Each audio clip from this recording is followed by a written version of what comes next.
제가 여러분에게 설교를 할 때 좀 이렇게 끊어서 오늘처럼 6장 1절에서 5절까지 이 부분만 가지고 설교하잖아요.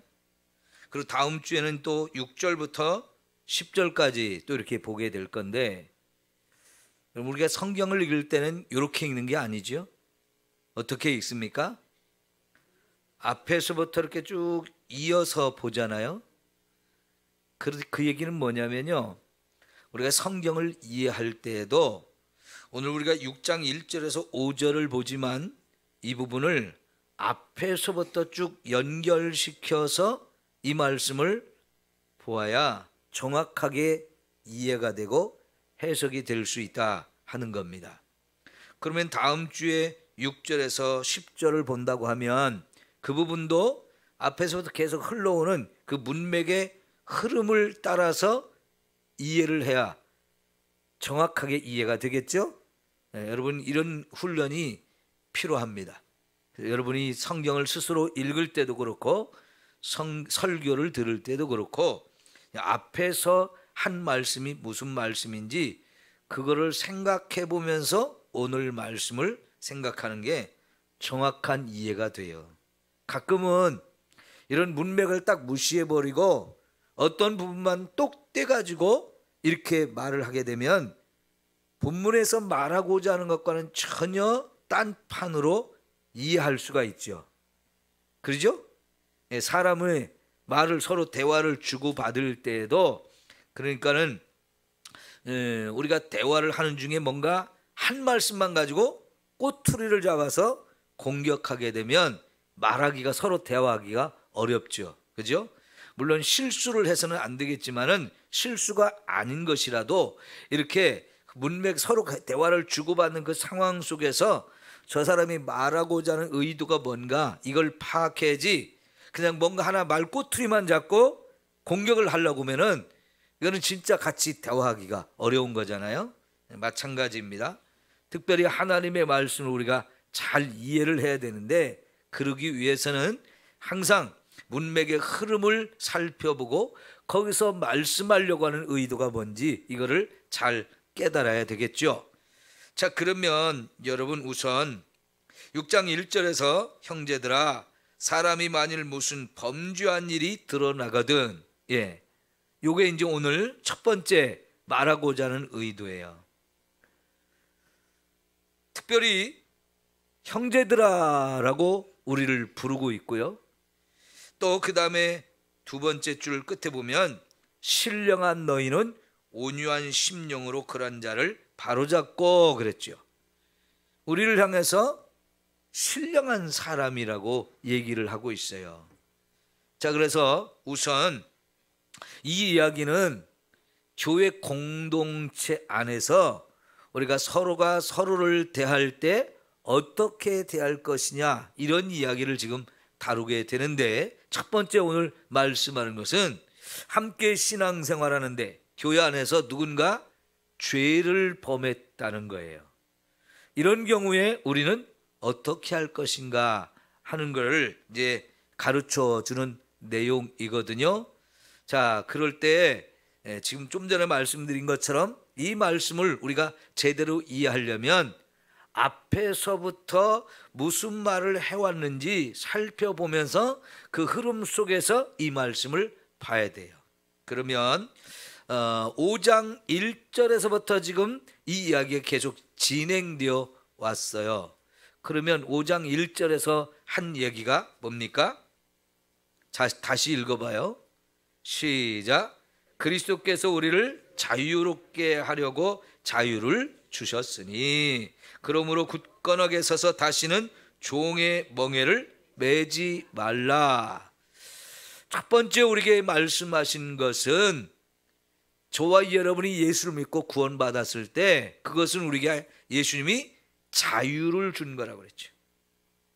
어디서부터 우리가 자유를 얻은 거라고 얘기를 했나요? 지난주에도 이거 다시 한번 정리해 드렸는데, 죄에서 자유를 얻고, 그 다음에 율법에서 자유를 얻고, 마귀에게서 자유를 얻고, 저주로부터 자유를 얻었어요. 잘 기억, 다시 우리는 죄로부터 자유를 얻었습니다. 율법으로부터 자유를 얻습니다. 마귀로부터 자유를 얻습니다. 그 다음에 저주로부터 자유를 얻게 된 거예요. 거기서부터 구원을 받은 거예요. 우리가 자유를 얻었다는 것은 너무너무 귀한 거예요. 이 믿음을 영적으로 이걸 생각하지 않아도 이 세상에서도 사람은 자유가 얼마나 중요한지 뭐라고 말했느냐면 자유가 아니면 죽음을 달라 이런 말을 했어요.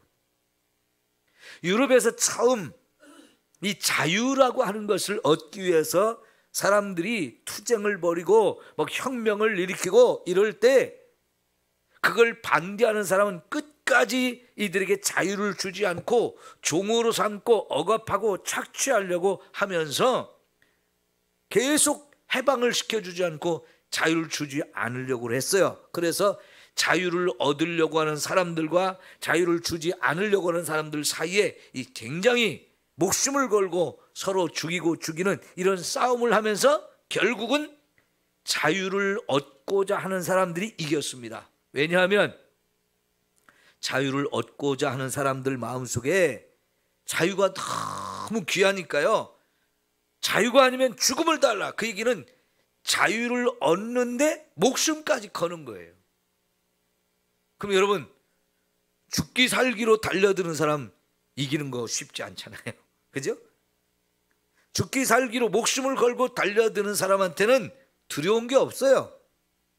그만큼 이 자유라는 게 소중하다는 것을 우리 인간은 알아요. 그런데 여러분, 단순히 어디에 억압을 당하고 뭔가를 자꾸 빼앗기고 자유를 누리지 못하는 이것만이 아니고 죄에서, 죽음에서, 절망에서, 마귀로부터, 이 율법으로부터 저와 여러분을 자유케 한다는 것은 그 세상적인 의미에서의 자유와도 비교할 수 없는 어마어마한 자유입니다. 이거를 누가 우리에게 주셨다고요? 예수님이. 그러니까 예수를 믿으면 이런 자유를 우리가 얻은 건데요. 그래서 이제 5장 1절부터 계속 가르치는 것이 자유를 얻었으면 이걸 어디다 어떻게 쓸 거냐. 이게 이제 중요하다는 거죠. 자유를 주었는데 잘못 쓰면 나도 죽고 남도 죽이는 길로 가요. 그것이 이 자유를 가지고 방종하는 거라는 거죠. 아, 나 이제 자유를 얻었으니까 나 자유다. 마음껏 살아야지. 그래서 방종하게 되면 결국 하나님이 우리를 죽음에서 건져주셨는데 또다시 죽음의 길, 멸망의 길로 가게 되어집니다. 그거는 예수님께서 우리를 위해서 대신 죽어서 정말로 우리에게 주신 이 자유를 완전히 잘못 사용하는 가장 어리석은 사람의 모습이죠. 그것이 예를 들면 내 육체가 원하는 대로 살아가는 사람, 그 길로 간다는 거죠. 육체가 원하는 대로 살면 육체가 맺어지는 열매가 음란과 뭐라고 그랬습니까? 더러운 것과 호색과 우상숭배와 이런 거잖아요. 근데 그런 걸 하면 하나님 나라를 유업으로 받지 못한다고 그랬잖아요. 그래서 우리 예수 믿고 구원받아서 자유를 얻은 사람은 이제 어떻게 살아야 된다고요? 성령을 따라 살아라 그랬잖아요. 성령을 따라 살아라. 그리고 그 성령을 따라 산다는 것은 또 다른 말로 하면 사랑의 법을 성취하라는 거지. 자, 13절, 5장 13절 다시 봐요. 자, 형제들아, 너희가 자유를 위하여 부르심을 입었으나 그 자유로 육체의 기회를 삼지 말아라. 그 대신 우리는 오직 사랑으로 서로 종노릇하라 그랬습니다. 이 사랑으로 살아야 되는데 나도 자유를 얻고 너도 자유를 얻고 자유를 얻은 사람들이 이제 많아졌어요. 그런데 그 자유를 얻은 사람들을 교회 안에 모아서 공동체로 만들어 주시고 그 공동체 안에서 살게 하신 거예요. 그런데 나도 자유고 너도 자유고 다 자유를 얻었는데 그 안에서 나 자유야 하면서 막 휘두르고 살면 자유를 얻은 또 다른 사람을 내가 해치게 되잖아요. 그러니까 자유를 얻은 사람끼리 함께 모여 살 때 스스로 나의 자유를 제한할 줄 알아야 되잖아요. 그죠? 나 자유인데 이제 내 마음대로 살 거야. 아무도 참견하지 마. 상관하지 마. 이러면 혼자 제멋대로 살면 이거는 방종하는 것이고요. 그래서 사랑으로 서로 종노릇하라 그랬어요. 서로를 돌아볼 줄도 알고 서로를 섬길 줄도 알고 배려할 줄도 아는, 이게 진짜 이제 사랑을 그리고 자유를 제대로 누리며 사는 거예요. 자, 그래서 오늘 이제 6장에 와서 이제 첫 번째 우리에게 이제 가르쳐 주는 것이 공동체를 이루며 우리가 살고 있는데, 이 공동체 안에서 죄를 범하는 사람이 있을 때 어떻게 할 것이냐는 거예요. 자, 여러분, 저와 여러분 공동체라는 걸 꼭 기억하십시오. 네? 하나님이 가족으로 만들어 주셨어요. 영적인 가족. 그래서 뭐라고 표현하기도 했느냐면 한 몸에 붙어있는 지체라는 말씀을 하시잖아요. 우리가 예수님을 머리로 하고 몸을 이루고 있는 사람들인데, 나는 손이 되고 어떤 사람은 발이 되고 어떤 사람은 눈이 되고 어떤 사람은 입이 되고, 이렇게 해서 각자가 예수님의 몸에 붙어있는 지체라고 하면서 우리 따로따로 각자 사는 존재가 아니고 예수님을 머리로 하고 서로 거기 몸에 붙어서 한 몸을 이루고 있는 몸과 같은 존재라는 거예요. 그러면 우리가 서로 지체가 서로를 섬기고 도와주지 아니하면 이 몸은 제대로 몸으로서 역할을 할 수가 없잖아요. 그 얘기는요, 우리가 다 공동체라고 하는 거예요. 어느 분이 전도를 열심히 해가지고 대학 교수님을 전도를 했대요. 그 교수님을 딱 붙들어 놓고 복음을 차근차근히 설명해 주면서, 그래서 우리가 예수를 믿어야 되고 그래서 예수 믿으면 구원받습니다, 이게 쭉 설명을 해 주니까 교수님이 머리로 이해가 다 됐어요. 그래서 나 그러면 예수 믿겠다고. 그래서 예수를 영접하는 기도를 했대요. 그리고는 이제 당신은 예수 믿었으니까 구원받았습니다. 그러니까 그래요, 나 이제 구원받았습니다. 나 구원받았으면 됐지? 그러면서 교회 안 나가도 되지? 이렇게 말하더라는 거예요. 자, 여러분 그런 말을 들을 때 어떻게 얘기를 해줘야 돼요? 네? 구원받았으니까 이제 교회 안 나가도 되지? 아유, 잘하셨어요. 교회 안 나가도 돼요. 이렇게 하실 겁니까? 아니면 교회를 나오라고 할 겁니까? 근데 나오라고 하는데 이해를 시켜줘야 되잖아요, 그 사람. 왜 교회를 나와야 되는지. 예? 하나님의 섭리가 계시니까 나와보시라고요. 틀린 말은 아니지만 그 교수님한테는 이해가 안 가는 얘기예요. 설득이 안 돼요. 여러분, 여러분이 자식을 낳아 기를 때 내가 너 죽을 고생하고 낳았으니까 이제 네가 알아서 살아, 그런 사람이 있어요, 없어요? 그렇게 하면 혼자 힘으로 그 어린아이가 살 수 있어요, 없어요? 없어요. 예수를 믿고 구원받았다는 얘기는요, 막 어린아이가 새롭게 태어난 거고 똑같아요. 그 어린아이로 태어난 그 갓난쟁이 핏덩어리를 이제 내가 너 정말 죽을 고생하고 낳았거든? 나 이제 너 돌볼 힘 없어. 네가 알아서 살아. 세상에 그런 엄마는 없어요.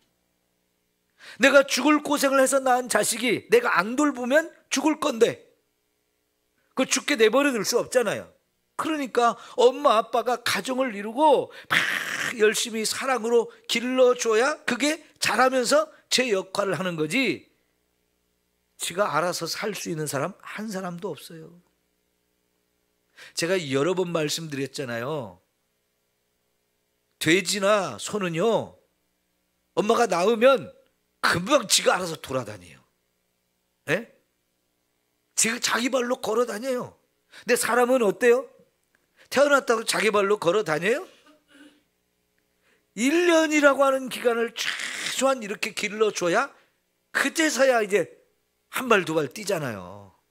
사람이 대단한 존재 같지만 별거 아니에요. 왜 하나님이 우리를 그렇게 만드셨을까? 사람은요, 혼자 힘으로는 살 수 없습니다.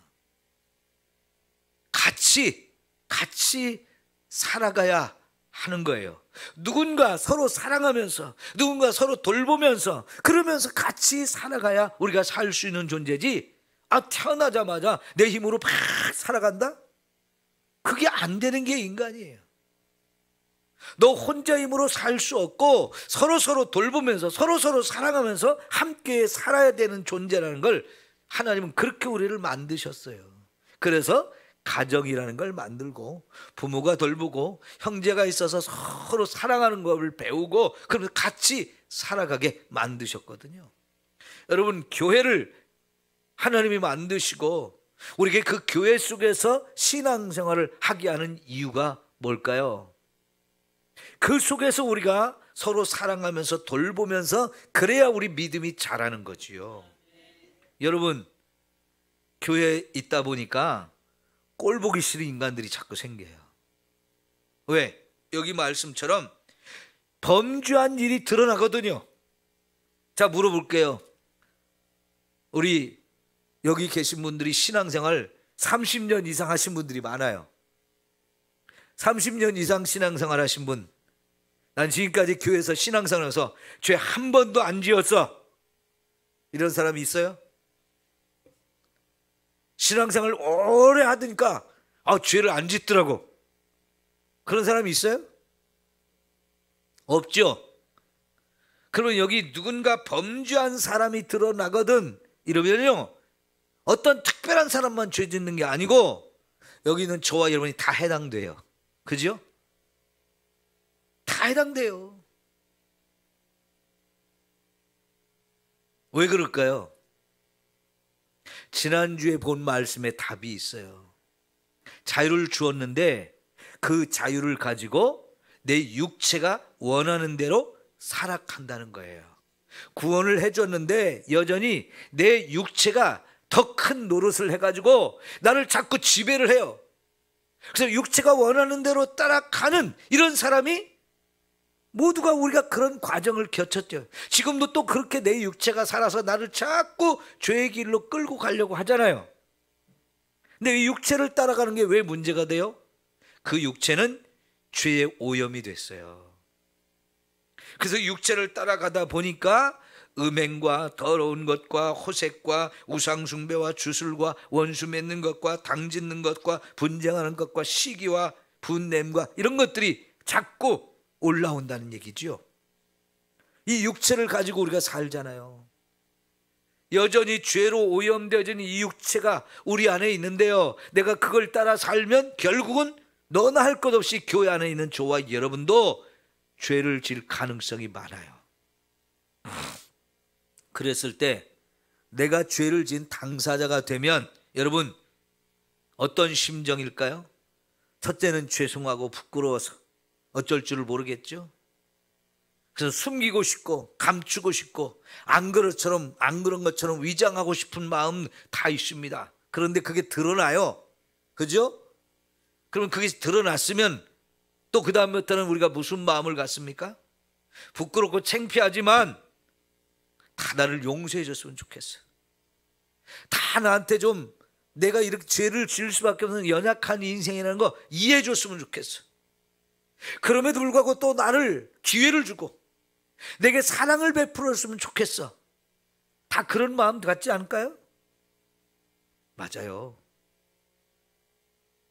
죄를 지었기 때문에 볼낯이 없고 부끄럽고 죄송하고 너무너무 창피하고 정말 죽고 싶은 마음이 들지만 내 죄가 이렇게 드러났는데 나 좀 용서해 줬으면 좋겠어요.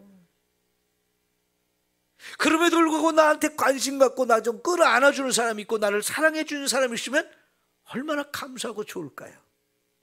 예, 이게요, 저와 여러분이 서로가 서로를 향해서 가져야 되는 마음인 줄 믿습니다.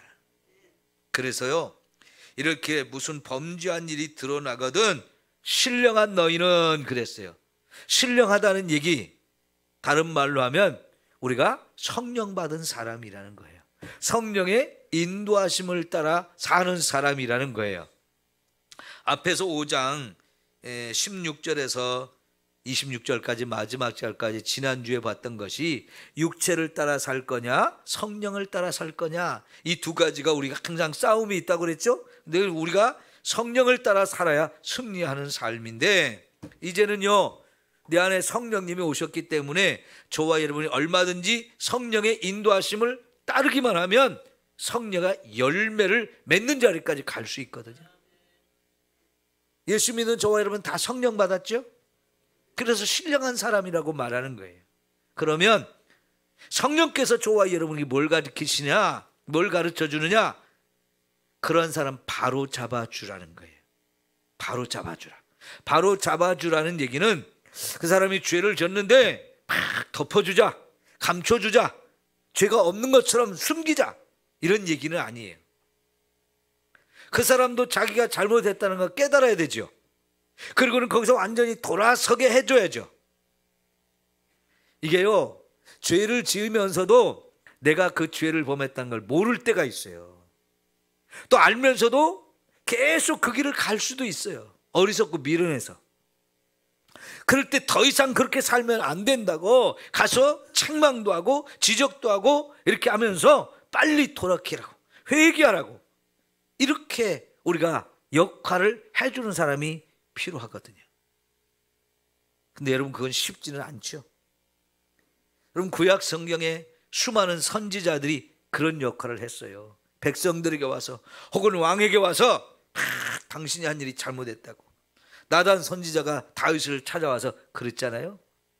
우리아의 아내 그 뺏어와서 임신을 시키고 그 우리아를 죽인 이 다윗 아무도 모를 거라고, 숨기면 될 거라고 했는데 하나님이 나단 선지자에게 가르쳐줘가지고 나단이 가서 당신이 이런 흉악한 죄를 범했다고 말할 때 다윗이 어떻게 했어요? 바로 인정하고 회개하죠. 그래서 그를 바르게 돌이키잖아요. 그게 선지자 역할인데, 사실은 다윗 같은 사람보다는 네가 감히 왕한테 그런 말을 함부로 해? 하면서 왕의 권위를 가지고 그 선지자를 죽이는 사람이 얼마나 많습니까? 미워하고 쫓아내고 감옥에 가두는 사람이 얼마나 많습니까? 대표적으로 예레미야 선지자가 그렇게 하나님의 말씀으로 백성들을 책망하다가 자꾸 감옥에 갇히고 매를 맞고 죽을 고생을 하고요, 친구들 형제들 일가 친척까지 다 떠나고요, 너무너무 힘들었어요. 쉬운 일이 아니란 얘기예요. 그러나 여러분 그게 진짜 사랑이죠. 네? 그냥 내버려 두면 계속 멸망의 길로 가니까 그 사람 빨리 돌이켜서 바르게 신앙생활하고 하나님 앞에 좀 바르게 서라고 네? 생명의 길로 가라고 이거 잡아주는 사람 필요한 거죠. 여러분 부모가 자식을 봤을 때 잘못하는 거 보고 그냥 두는 부모 있어요, 없어요? 부모는 절대로 자식이 잘못하는 걸 보면서 잘했다 하지 않아요.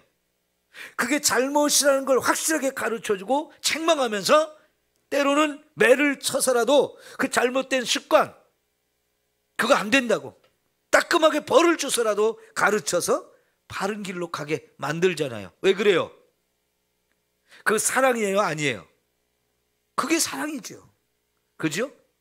여러분, 우리는 교회 안에서 누구든지 잘못을 범할 수 있는데 그 잘못한 것을 볼 때는 정말 사랑의 마음을 가지고 가서 그 사람이 잘못한 것을 확실하게 가르쳐주고 돌이킬 수 있도록 해줘야 합니다.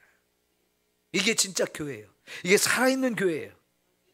그러면 여러분, 누군가 와서 이렇게 나에게 정말 사랑으로 내 잘못한 걸 가르쳐주고 바른 길로 가도록 이끌어준다면 이거를 너는 뭐 잘났어 하면서 혼자 뛰쳐나가야 되겠습니까? 아니면 그걸 정말 사랑으로 받아야 되겠습니까? 근데 요즘에는요, 그런 사람보다는 자기가 잘났다고 이런 책망을 안 받으려고 그래요. 목사가 하는 책망도 안 받으려고 하는 사람이 많아. 근데 성도가 성도끼리 그런 책망을 하면 더더욱 너나 잘해, 그러면서 말을 안 들으려고 하죠. 왜 그래요? 공동체의 정신, 사랑의 마음이 없기 때문에 그래요. 그런 사람은 남이 잘못해도 아유 저 인간 하면서 책망하고 손가락질하고 무시하지. 그런 사람이요, 남 잘못하는 거 비판만 합니다. 정죄만 합니다. 여러분, 주님이 우리에게 자기 눈에 있는 들보는 보지 못하면서 남의 눈 속에 있는 티끌은 잘 본다고 그랬죠. 이게 뭡니까? 자꾸 비판만 하고 정죄하고요, 저 무시해버리고 저런 인간은 없었으면 좋겠어. 저런 게 왜 우리 교회에 있지? 이렇게 하는 사람이에요. 그런데 정말 내가 사랑하는 형제이고 주님의 몸된 교회 같은 공동체인데 누가 잘못하고 있으면 그걸 바로 잡아줘야지. 저렇게 두면 안 되는데, 안타까운 마음을 가지고, 사랑의 마음을 가지고 가서, 집사님, 제가 집사님 볼 때 이렇게 하는 건 좀 말씀으로 보면 안 맞는 것 같은데 집사님 한번 생각해 보세요. 정말 사랑의 마음으로, 따뜻한 마음으로 염려해주고 좀 권면해 주는 거잖아요. 그러면요, 그런 걸 들을 때 우리가 이 집사님이 나를 정말 사랑하는구나, 이걸 깨닫고 그걸 믿음으로 받고 진짜 하나님 앞에 나가서 철저하게 회개하고 돌이켜서 바르게 가는 것, 같이 사는 겁니다. 네? 책망할 때는 책망을 받을 줄도 알아야 돼요. 책망도 안 해주고 책망해도 그걸 받지 않고 그러면 그거는 사생아라고 그랬어요. 사생아라. 부모가 없는 거고 똑같은 거예요. 여러분, 이게 공동체입니다. 네? 우리 함께 신앙생활하는 사람들, 하나님이 저와 여러분을 영적인 한 가족으로 만들어 주셨어요. 그 생각을 가지고 우리가 신앙생활을 해야 되는데 요즘엔 너무 개인주의가 심해졌어요. 제가 그저께, 아니죠, 오늘 수요일이니까 화요일 날, 어제네요. 어제 전도를 하다가 월요일 날이네. 월요일 날 전도를 하다가 요 앞에서 어느 분 교회를 다닌다는 분을 만났는데, 그런데 저한테 솔직하게 고백한다고 하면서 자기가 교회를 안 나가고 집에서 유튜브로 예배 드린 지가 한참 됐대요. 코로나 시대가 되면서 교회 못 모이게 하고 이렇게 영상으로 집에서 예배 드리기 이렇게 국가적으로 하다 보니까 그런 시간이 왔었는데, 여러분, 그게 한 번, 두 번 계속 되다 보니까 이제 교회 나가기가 싫어졌대. 몇 년이 됐는데도 자기가 아직도 혼자서 집에서 TV를 보면서 예배를 드린대요. 그래서 어느 교회 다녔어요? 그랬더니 제가 부끄러워서 어느 교회 다녔다고 얘기는 못 하겠습니다 그러더라고요. 여러분, 그렇게 하면 편하기는 하겠죠. 주일날에 돼도 교회 가겠다고 일찍 일어나야 되고 세수하고 꽃단장하고 이렇게 가는 거 안 해도 되고, 교회 가서 헌금 안 해도 되고, 사람들하고 자꾸 부딪히면서 이 사람 저 사람 나한테 관심 갖는 것도 싫고 혼자 살아가는 게 참 편하잖아요. 여러분, 근데 그거는 하나님이 우리에게 주신 영적인 공동체의 유익을 누리지 못하는 거예요. 여러분, 주님의 교회 안에서 서로 사랑하십시오. 그래야 교회 와서 신앙생활하는 게 재밌어져요. 그래야 좋은 교회로 느껴지고 나도 여기서 사랑받고 또 사랑하면서 함께 신앙생활 더 열심히 하고 싶다, 이런 마음이 드는 거예요. 여러분, 구역장님, 강사님들, 여러분 새벽 기도에 안 나오는 여러분 구역 식구들, 그냥 내버려 두셔야 돼요? 아니면 깨우셔야 돼요? 깨우라고 구역장 강사님을 세웠어요. 구역장님이 자꾸 그러는데 나 좀 신경 끄라고, 좀 내 멋대로 그냥 자유롭게 살게. 내 신앙 내가 알아서 하니까. 여러분, 그 사람은 자기 신앙 자기가 알아서 하는 게 아니에요. 우리는 서로 깨워줘야 돼요. 좀 간섭 좀 해줘야 돼요. 잔소리도 좀 하고 좀 열심히 하자고 이렇게 권면도 해줘야 돼요. 그죠? 그럼 그런 말 잘 들으면서 내가 좀 열심을 내야지, 내 스스로가 자기를 깨우고 자기를 열심을 내는 이런 것들이 생기는 거거든요. 안 그러면 자기가 스스로 잘한다고 착각을 해요. 자, 여러분, 오늘 말씀에 3절 봐요. 만일 누가 아무것도 되지 못하고 된 줄로 생각하면 스스로 속임이라. 그러니까요, 사람이요, 난 다 잘하고 있다고 생각하는 게 너무 많아요. 근데 남이 보면은 아니거든요. 그게 뭡니까? 자기가 자기를 속이는 거예요. 근데 자기가 자기를 속이는데도 잘 속아 넘어가요. 왜 그러냐면 우리가 자기한테는 다 관대해요. 그죠? 자기한테는 얼마나 관대한지 몰라요. 얼마나 너그러운지 몰라요. 그래서 자기를 자꾸 합리화시켜요. 자기를 잘한다고 생각하고요, 자기는 문제가 없다고 생각하고, 그러면 자기는 된 줄로 안다는 거예요. 여러분, 대표적으로 그런 사람들이 누구였느냐? 바리새인, 서기관들. 그래서 예수님이 그들을 얼마나 책망했습니까? 심지어 예수님은 독사의 새끼들아, 화 있을진저, 이런 말까지도 하셨어요. 왜? 깨닫지 못하고 자꾸 자기가 잘난 줄 알고 교만해가지고요, 절대로 예수님 말씀에도 받아들이지 않으니까 결국 예수님이 화 있을진저, 독사의 새끼들아, 이런 말씀을 하셨어요. 얼마나 교만하고 얼마나 이렇게 미련하면 그런 말씀까지 하셨겠어요. 근데 여러분, 세상에 그런 사람이 많아요. 자기 자신한테 속고 사는 사람이 너무 많다고요. 우리가 남을 속이는 거 잘못됐다고, 속이면 안 된다고 얘기하잖아요. 그건 범죄라고 얘기하잖아요. 근데 내가 나를 속이면 스스로가 죽음의 길, 멸망의 길로 가는 거예요. 자기를 죽이는 거예요. 여러분, 요만한 7절에 또 그런 말이 또 나와요. 7절 볼까요? 스스로 속이지 말라 그러죠. 그 보면 하나님은 업신여김을 받지 아니하시나니 사람이 무엇으로 심든지 그대로 거두리라 그랬어요.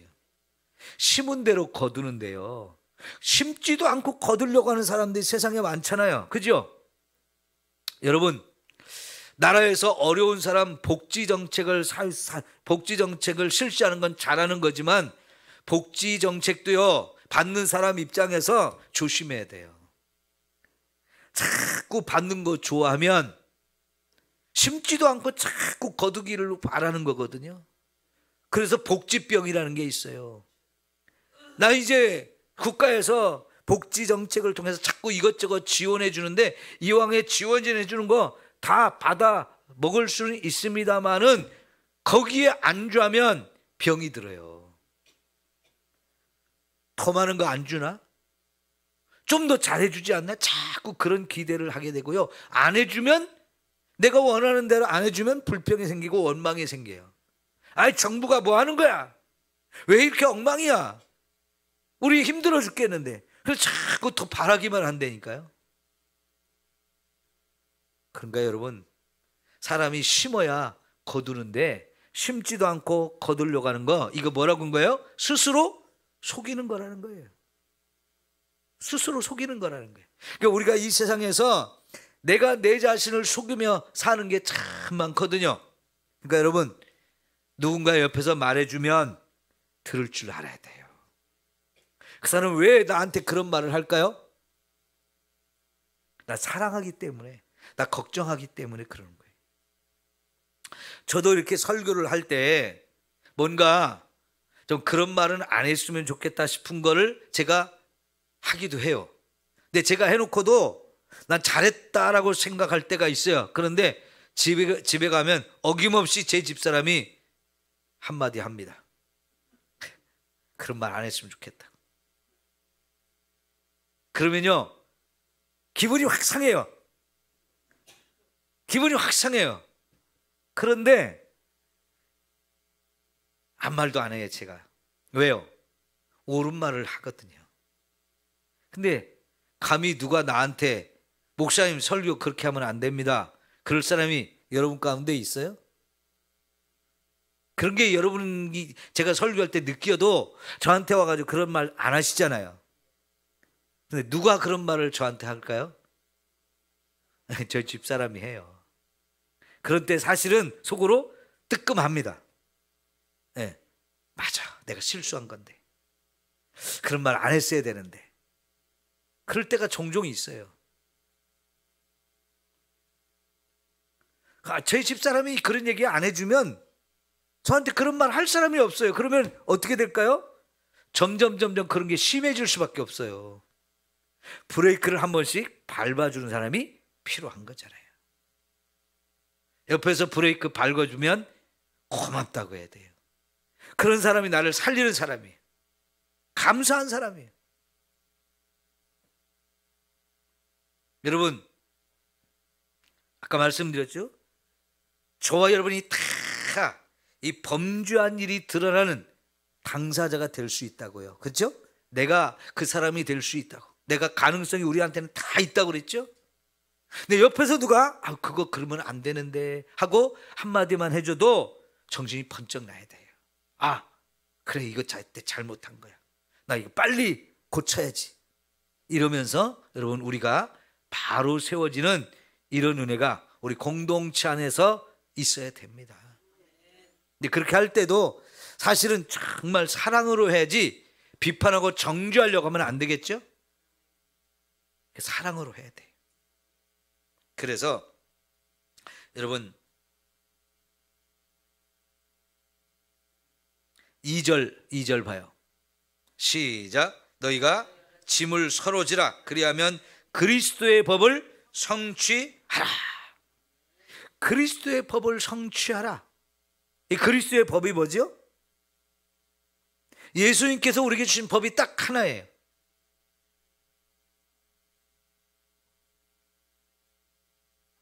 마가의 다락방에서 최후의 만찬을 하면서 새 계명을 내가 너희에게 준다 하시면서 딱 계명 하나를 주셨어요.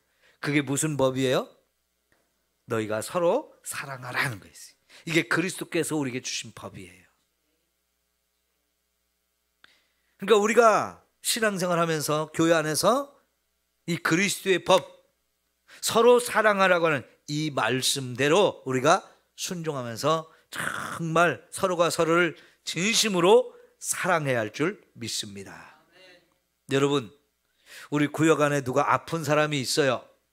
그러면 어떻게 해야 됩니까? 서로 기도도 해주고, 서로 특별히 여자분들이 아프면 그 집 식구들 밥 먹는 게 힘들어요. 그럼 어떻게 해야 돼요? 내가 음식을 잘 못해도 반찬이라도 만들어서 좀 한 번, 두 번 갖다 주면 그 가족들이 얼마나 고맙겠어요. 그래요, 안 그래요? 필요해요, 안 필요해요? 그렇게 해야 돼요. 그게 서로 사랑의 짐을 지는 거예요. 우리가 구역을 만든 이유가 그거예요. 목사가 혼자 여러분 다 보살피고 돌보고 이런 거 못 하거든요. 그냥 구역 식구들은 서로 가깝게 오고 가면서 서로 돌아보면서 무슨 어려움이 있는지, 무슨 아픔이 있는지, 뭐 때문에 힘들어하는지 이런 것들을 서로 알고 같이 기도해주고, 우리 구역 식구들이 같이 기도합시다, 가서 청소라도 해줍시다, 반찬이라도 해줍시다, 이러면서 서로 돌봐주고 하면 이게 얼마나 귀하고 아름다운 일이에요. 그래야 진짜 사랑이 넘치는 걸 내가 느낄 수 있고요. 그런 교회가 참 좋은 교회라고 하면서 그런 사람 절대로 교회 안 떠나요. 여러분, 우리가 서로 짐을 집시다.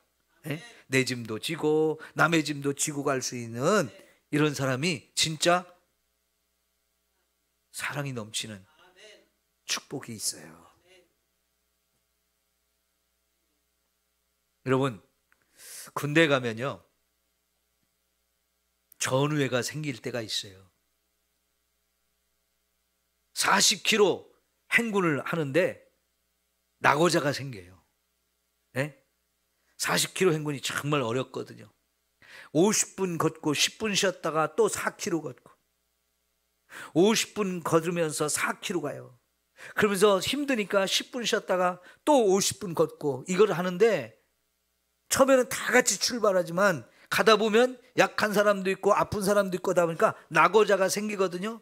그런데 각자 다 자기 철모 쓰고 총 들고 배낭 메고 무겁게 이렇게 가야 돼요. 근데 낙오된 사람들 자기도 지금 걷지도 못하는데 총 하나가 너무 힘들어요. 철모 하나가 너무 무거워요. 배낭은 너무너무 힘들어요. 그럼 어떻게 하는지 압니까?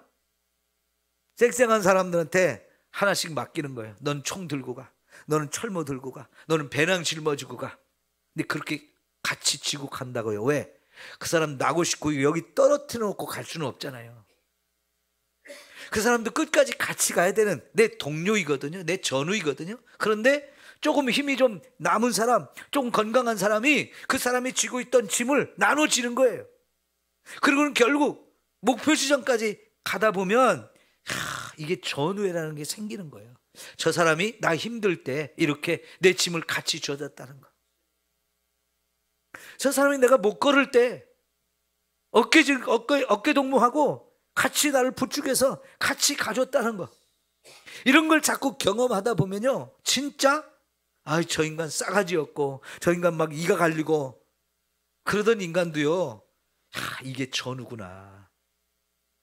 힘들 때는 서로 그 힘든 걸 같이 나눠줄 줄 아는 그런 걸 자꾸 배우게 하고 그걸 하게 하거든요. 그래서 전우회가 생겨요. 여러분, 저와 여러분은 천국까지 같이 갈 사람들이에요. 내가 천국에 혼자 갔는데 주님이 야, 너 그 옆에 사람 힘들고 어려운 사람 너한테 붙여줬는데 너는 왜 그 사람 그냥 두고 버려두고 혼자 왔어? 그러면 어떻게 할 거예요? 예? 할 말 없잖아요. 다시 가서 그 사람 붙들고 와. 그럼 배로 힘들어요. 그죠? 그러니까요 같이 가야 되는 인생들이에요. 우리 서로 짐을 나눠줄 줄 아는 이런 사랑이 교회 안에 정말로 필요합니다. 때로는 내가 약해서 쓰러질 때가 있어요. 내가 쓰러진 사람, 내가 남에게 짐이 되어지는 그런 사람이 될 수도 있는 거예요. 다. 그죠? 나는 아니라고 누가 장담하겠습니까?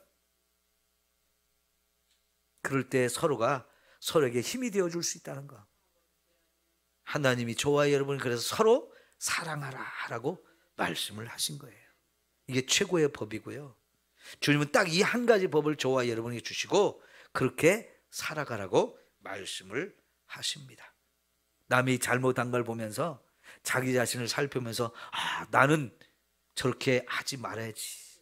스스로 정신 차리게 하고 저렇게 또 힘들고 어려운 사람을 보면 나도 저럴 수가 있는데 하면서 서로 짊어지고 같이 짐을 나눠주면서 사랑하면서 같이 갈 수 있는 그런 교회, 그런 성도가 진짜 아름다운 성도이고 주님에게도 인정과 칭찬을 받는 이런 아름다운 신앙생활이 되어질 줄 믿습니다. 기도합시다.